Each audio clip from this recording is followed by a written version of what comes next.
Байке, сен менден акылдысың го? 7 жыл окудуң. Тааныштарың деле бар. Бир нерсе баштайлычы. Акча деле бар. Эмне баштабай жүрөсүз? Ооба туура. Бизнес кылыш керек.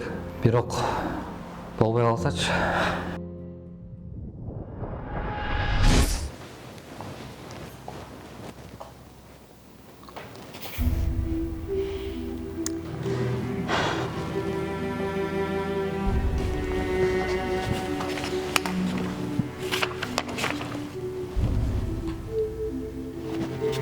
Эй, ката кетирбей жазбайсыңбы? Отур. Кана, ким айтат канча болот? 16. Ай, билбегениңди айтпа да. 17 болот. Отур.